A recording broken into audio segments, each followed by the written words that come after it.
guys for joining me today. I appreciate it. If you guys like this read aloud, then I would love it if you bought me a coffee on Buy Me a Coffee. It's only, so there's potential spam on my phone. I just had to get rid of. All right, thank you guys so much for joining me. If you guys do like this read aloud, then I appreciate it if you bought me a coffee. It's only $3 to buy me a coffee. It would mean a lot to me. If you share the playlist Pride and Prejudice Read Aloud, then I will give you a shout out on tomorrow's episode. And also, if you want, you can read along with me at Project Gutenberg. That's where you can read Pride and Prejudice for free online. And so I know a lot of people do want to read along with me, so you can do it. And I did get I do have some shout outs for today, which I'm super excited about. And let me just pull those up. One of them is Aisha, who is actually one of the indie authors that I interviewed earlier this month. So thank you so much, Aisha. Let's see.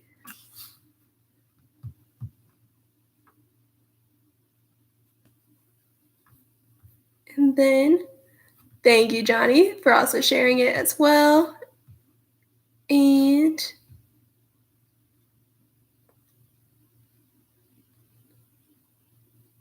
one of these days I'll actually be prepared.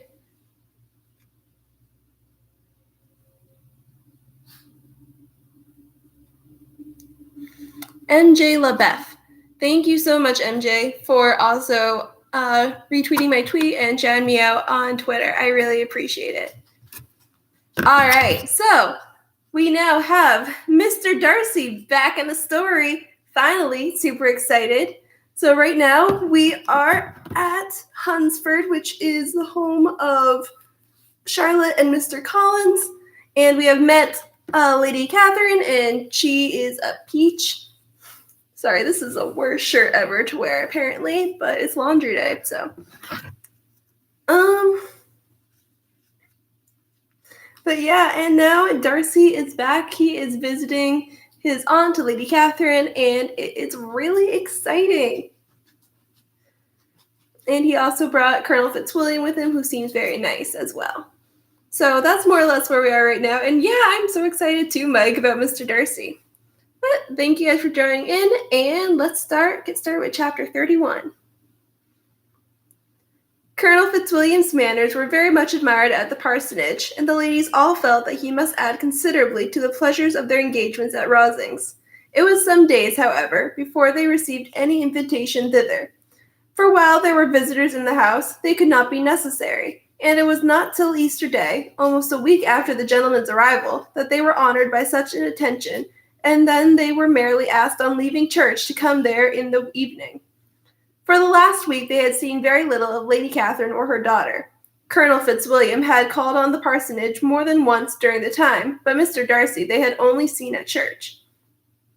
The invitation was accepted, of course, and at a proper hour they joined the party in Lady Catherine's drawing room.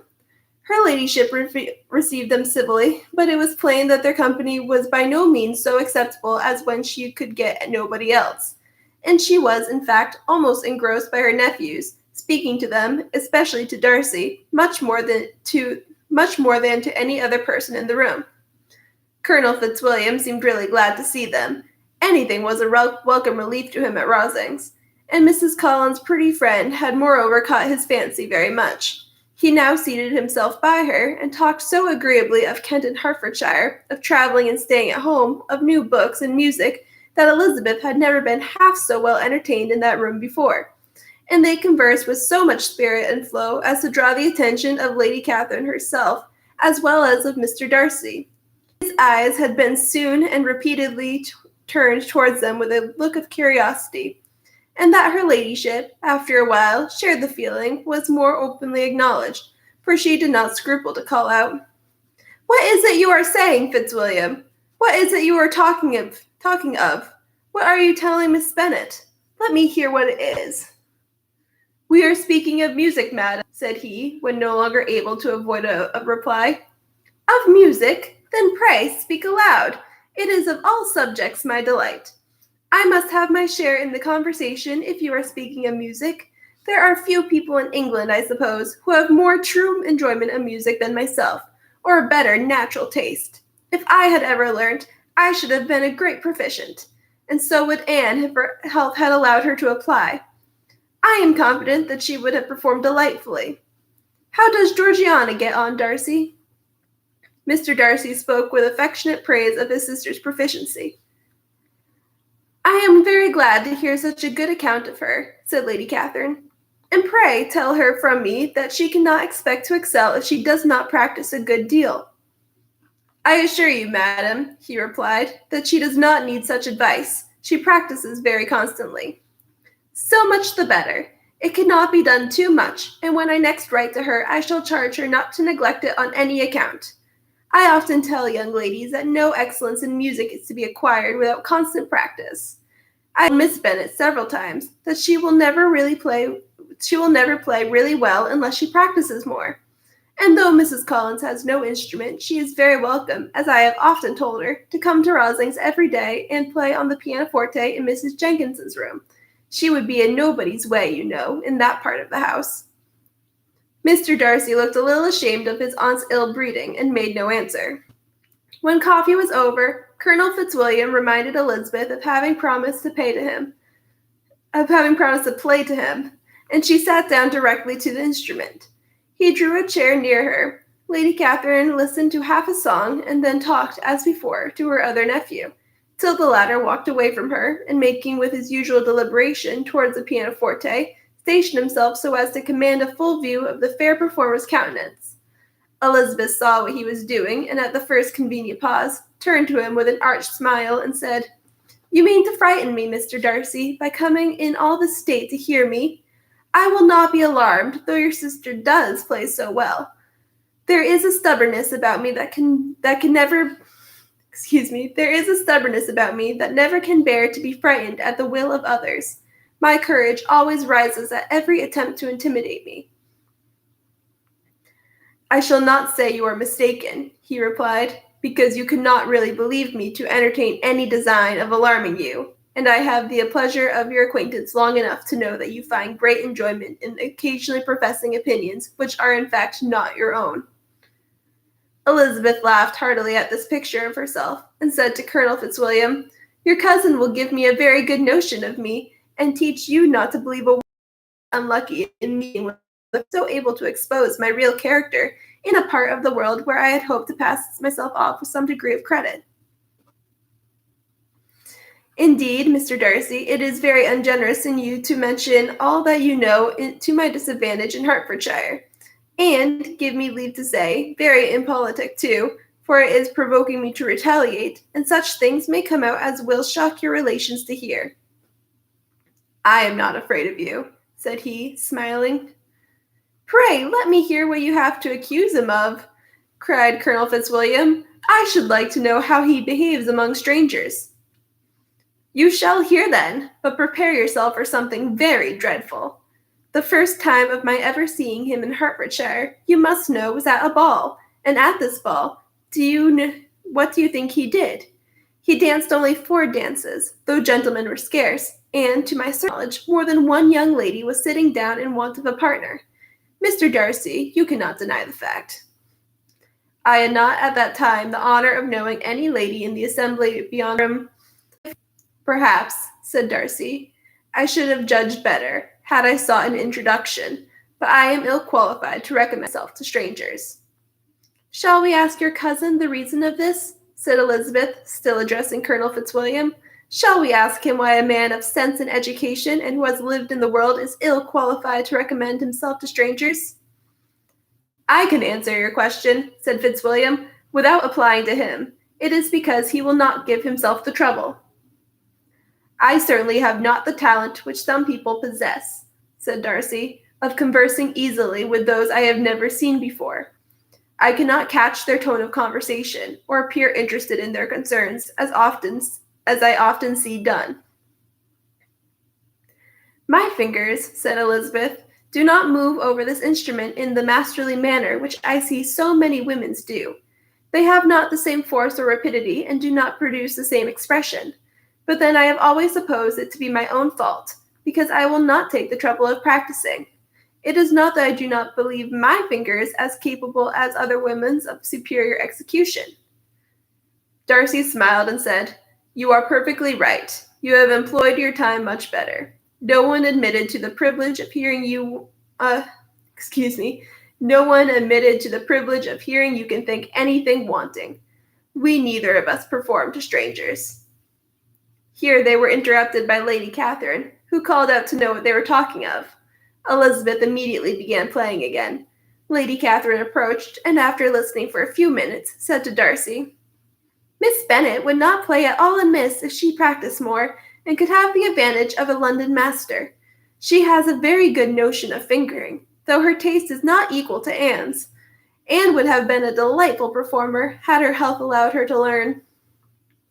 Elizabeth looked at Darcy to see how cordially he assented to his cousin's praise, but neither at that moment nor at any other could she discern any symptom of love, and from the whole of his behavior to Miss de Bourgh she derived this comfort for Miss Bingley, that he might have been just as likely to marry her had she been his relation. Lady Catherine continued her remarks on Elizabeth's performance, mixing with them many instructions on execution and taste.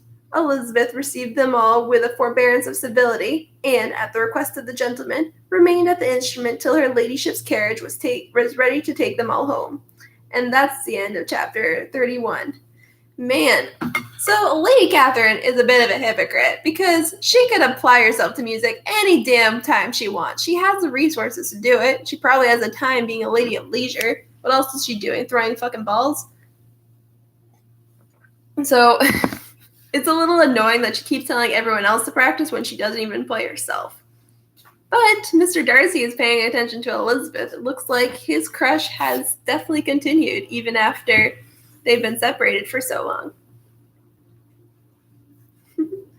You're right, Lady Catherine could gossip, but she could also play, as she keeps telling everyone else to do. But gossip is fun, that's correct. Alright, now we're on to chapter 32. Elizabeth was sitting by herself the next morning and writing to Jane while Mrs. Collins and Maria were gone on business into the village, when she was startled by a ring at the door, a certain signal of a visitor. As she had heard no carriage, she thought it not unlikely to be Lady Catherine, and under that apprehension was putting away her half-finished letter that she might escape all impertinent questions, when the door opened, and to her very great surprise, Mr. Darcy, and Mr. Darcy only, entered the room. He seemed astonished, too, on finding her alone, and apologized for his intrusion by letting her know that he had understood all the ladies were to be within. They then sat down, and when her inquiries after Rosings was made, seemed in danger of sinking into total silence. It was absolutely necessary, therefore, to think of something, and in this emergence recollecting when she had seen him last in Hertfordshire, and feeling curious to know what he would say on the subject of their hasty departure, she observed, "How very suddenly you all quit Netherfield last November, Mr. Darcy. It must have been a most agreeable surprise to Mr. Bingley to see you all after so soon. For, if I recollect right, he went but the day before. He and his sisters were well, I hope, when you left London?" "Perfectly so, I thank you." She found that she was to receive no other answer, and, after a short pause, added, "I think I have understood that Mr. Bingley has not much idea of ever returning to Netherfield again?" "I have never heard him say so, but it is probable that he may spend very little of his time there in the future. He has many friends, and is at a time of life when friends and engagements are continually increasing. If he means to be but little at Netherfield, it would be better for the neighborhood that he should give up the place entirely, for then we might get possibly a settled family there. But perhaps Mr. Bingley did not take the house so much for the convenience of the neighborhood as for his own, and we must expect him to keep it or quit it on the same principle." "I should not be surprised," said Darcy, "if he were to give it up as soon as any eligible purchase offers." Elizabeth made no answer. She was afraid of Elizabeth made no answer. She was afraid of talking longer of his friend, and, having nothing else to say, was now determined to leave the trouble of finding a subject to him. He took the hint and soon began with, "This seems a very comfortable house. Lady Catherine, I believe, did a great deal to it when Mr. Collins first came to Hunsford." "I believe she did, and I am sure she could not have bestowed her kindness on a more grateful object." "Mr. Collins appears to be very fortunate in his choice of a wife." "Yes, indeed. His friends may well rejoice in his having met with one of the very few sensible women who would have accepted him, or have made him happy if they had. My friend has an excellent understanding, though I am not certain that I consider her marrying Mr. Collins as the wisest thing she ever did. She seems perfectly happy, however, and in a prudential light it is certainly a very good match for her." "It must be very agreeable for her to be settled within so easy a distance of her own family and friends." "An easy distance, do you call it? It is nearly 50 miles." "And what is 50 miles of good road? Little more than half a day's journey. Yes, I call it a very easy distance." I should never have considered the distance as one of the advantages of the match," cried Elizabeth. "I should never have said Mrs. Collins was settled near her family." "It is a proof of your own attachment to Hertfordshire. Anything beyond the very neighborhood of Longbourn, I suppose, would appear far." As he spoke, there was a sort of smile which Elizabeth fancied she understood. He must be supposing her to be thinking of Jane and Netherfield, and she blushed as she answered, "I do not mean to say that a woman not be settled too near her family. The far and the near must be relative, and depend on many varying circumstances. Where there is fortune to make the expenses of traveling unimportant, distance becomes no evil. But that is not the case here. Mr. and Mrs. Collins have a comfortable income, but not such a one as will allow of frequent journeys, and I am persuaded my friend would not call herself near her family under less than half the distance present." Mr. Darcy drew his chair a little towards her and said, "You cannot have a right to such very strong local attachment. You cannot have been always at Longbourn." Elizabeth looked surprised. The gentleman experienced some change of feeling. He drew back his chair, took a newspaper from the table, and glancing over it, said in a colder voice, "Are you pleased with Kent?" A short dialogue on the subject of the country ensued, on either side calm and concise, and soon put an end to by the entrance of Charlotte and her sister, just returned from her walk. The tete-a-tete surprised them. Mr. Darcy related the mistakes which had occasioned his intruding on Miss Bennet, and after sitting a few minutes longer without saying much to anybody, went away. "What can be the meaning of this?" said Charlotte as soon as he was gone. "My dear Eliza, he must be in love with you, or he would never have called us in this familiar way." But when Elizabeth told of his silence, it did not seem very likely, even to Charlotte's wishes, to be the case, and after various conjectures, they could at last only suppose his visit to proceed from the difficulty of finding anything to do, which was the more probable from the time of year. All field sports were over. Within doors there was Lady Catherine, books, and a billiard table, but gentlemen cannot always be within doors, and in the nearness of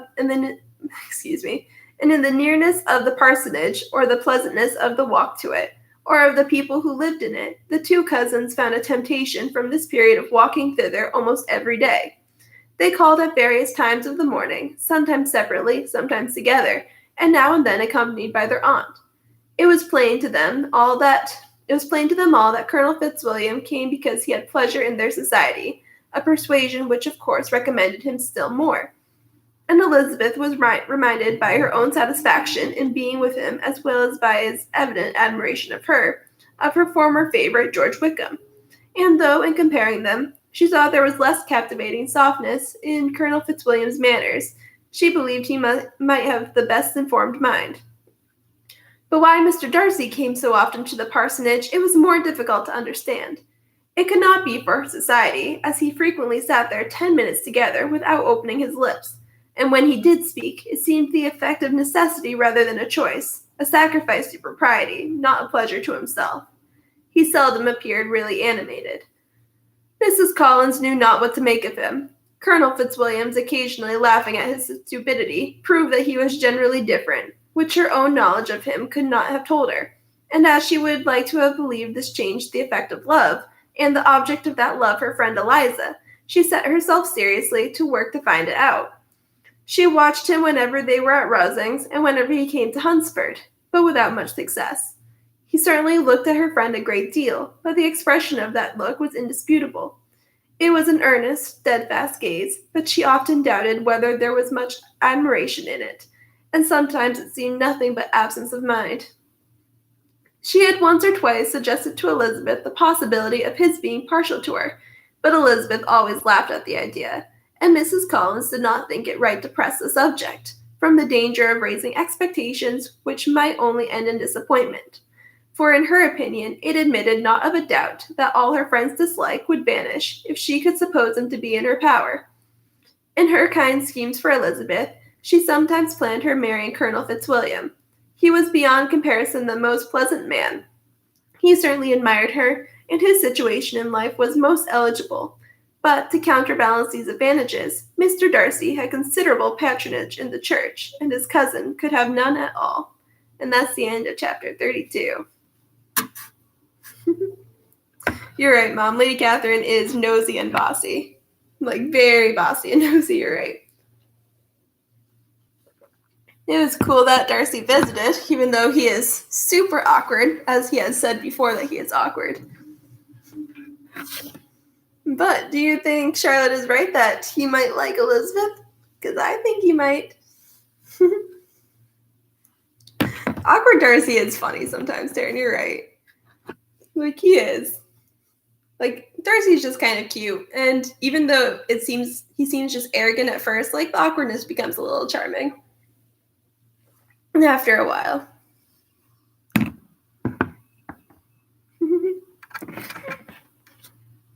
All right, now we are on to chapter 33. More than once did Elizabeth in her ramble within the unexpectedly meet Mr. Darcy. She felt all the perverseness of the mischance that should bring him where no one else was brought, and to prevent its ever happening again, took care to inform him at first that it was a favorite haunt of hers. How it could occur a second time, therefore, was very odd, and yet it did, and even a third.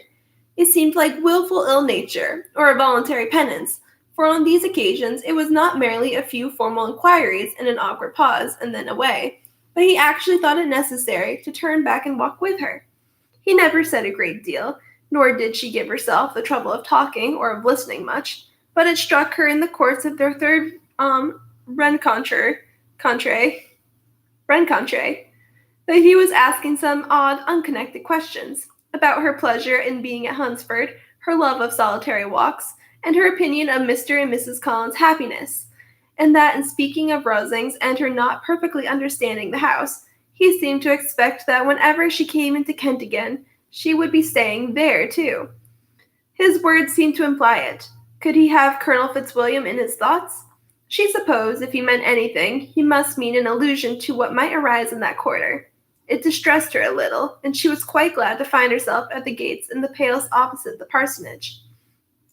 She was engaged one day as she walked in perusing Jane's last letter, and dwelling on some passages which proved that Jane had not written in spirits, when, instead of being again surprised by Mr. Darcy, she saw on looking up that Colonel Fitzwilliam was meeting her. Putting away the letter immediately and forcing a smile, she said, "I did not know before that you ever walked this way." "I have been making the tour of the park," he replied, "as I generally do every year, and intend to close it with a call at the parsonage. Are you going much farther?" "No, I should have turned in a moment." And accordingly she did turn, and they walked towards the parsonage together. "Do you certainly leave Kent on Saturday?" said she. "Yes, but if Darcy does not put it off again. But I am at his disposal. He arranges the business just as he please. And if not able to please himself in the arrangement, he has at least pleasure in the great power of choice. I do not know anybody who seems to enjoy the power of doing what he likes than Darcy." "He seems to have his own way very well," replied Colonel Fitzwilliam, "but so do we all do. It is only that he has better means of having it than many others, because he is rich, and many others are poor. I speak feelingly. A young son, you know, must be inured to self-denial and dependence." In my opinion, the younger son of an earl can know very little of either. Now, seriously, what have you ever known of self-denial and dependence? When have you when have you prevented by a want of money from going wherever you choose or procuring anything you had a fancy for? These are home questions, and perhaps I cannot say that I have experienced many hardships of that nature. But in matter of great weight, I may suffer from want of money. Younger sons cannot marry where they like, unless where they like women of fortune, which I think they very often do.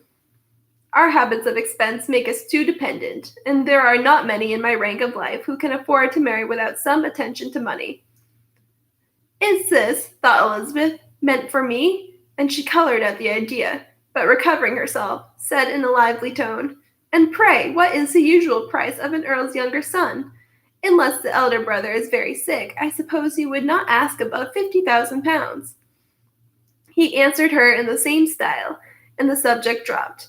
To interrupt a silence which might make him fancy her affected with what had passed, she soon afterwards said, I imagine your cousin brought you down with him chiefly for the sake of having someone at his disposal. I wonder he does not marry, to secure a lasting convenience of that kind. But perhaps his sister does as well for the present, and as she is under his sole care, he may do what he likes with her. No, said Colonel Fitzwilliam, that is an advantage which he must divide with me. I am joined with him in the guardianship of Miss Darcy. Are you indeed? And pray, what sort of guardians do you make? Does your charge give you much trouble? Young ladies of her age are sometimes a little difficult to manage, and if she has the true Darcy spirit, she may like to have her own way. As she spoke, she observed him looking at her earnestly, and the manner in which he immediately asked her why she supposed Miss Darcy likely to give them any uneasiness convinced her that she had got somehow or other, got pretty near the truth. She directly replied, You need not be frightened. I never heard any harm of her, and I dare say she is one of the most tractable creatures in the world. She is a very great favorite with some ladies of my acquaintance, Mrs. Hurst and Miss Bingley. I think I have heard you say that you know them. I know them a little. Their brother is a pleasant, gentlemanlike man. He is a great friend of Darcy's. Oh, yes, said Elizabeth dryly. Mr. Darcy is uncommonly kind to Mr. Bingley, and takes a prodigious deal of care of him. Care of him? Yes, I really believe Darcy does take care of him in those points where he most wants care. From something that he told me on our journey hither, I have reason to think Bingley very much indebted to him. But I ought to beg his pardon, for I have no right to suppose that Bingley was the person he meant. It was all conjecture. What is it you mean? It is a circumstance which Darcy could not wish to be generally known, because if it were to get round to the lady's family, it would be an unpleasant thing. You may depend upon my not mentioning it. And remember that I have not much reason for supposing it to be Bingley. What he told me was merely this, that he congratulated himself on having lately saved a friend from the inconvenience of a most imprudent marriage, but without mentioning names or any other particulars. And I only suspected it to be Bingley from believing him the kind of young man to get into a scrape of that sort, and from knowing them to have been together the whole of last summer. Did Darcy give you reasons for this interference? I understood that there were some very strong objections against the lady. And what arts did he use to separate them? He did not talk to me of his own arts, said Fitzwilliam, smiling. He only told me that what I have now told you. Elizabeth made no answer and walked on, her heart swelling with indignation. After watching her a little, Fitzwilliam asked her why she was so thoughtful. I am thinking of what you have been telling me, said she. Your cousin's conduct does not suit my feelings. Why was he to be the judge? You are rather disposed to call his interference officious. I do not see what right Mr. Darcy has to decide on the propriety of his friend's inclination, or why, upon his own judgment alone, he was to determine and direct what manner his friend was to be happy.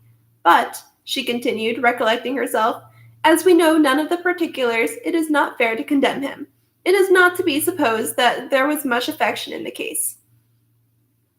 That is not an unnatural surmise, said Fitzwilliam. but it is a lessening of the honor of my cousin's triumph, very sadly.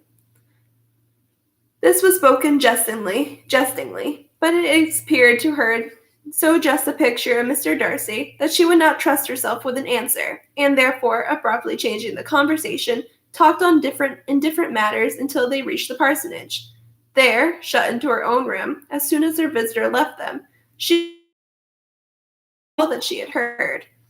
It was not to be supposed that any other people could be meant than those with whom she was connected. There could not exist in the world two men over Mr. Darcy could have such boundless influence. That he had been concerned in the measures taken to separate Bingley and Jane, she never doubted, but she had always attributed to Miss Bingley the principal design and arrangement of them. If his own vanity, however, did not mislead him, he was the cause. His pride and caprice were the cause of all that Jane had suffered, and still continued to suffer. He had ruined for a while every hope of happiness, for the most affectionate, generous heart in the world, and no one could say how lasting an evil he might have inflicted. There were some very strong objections against the lady, were Colonel Fitzwilliam's words, and those strong objections probably were on her having one uncle who was a country attorney and another who was in business in London. To Jane herself, she exclaimed, there could be no possibility of objection, all loveliness and goodness as she is. Her understanding excellent, her mind improved, her manners captivating.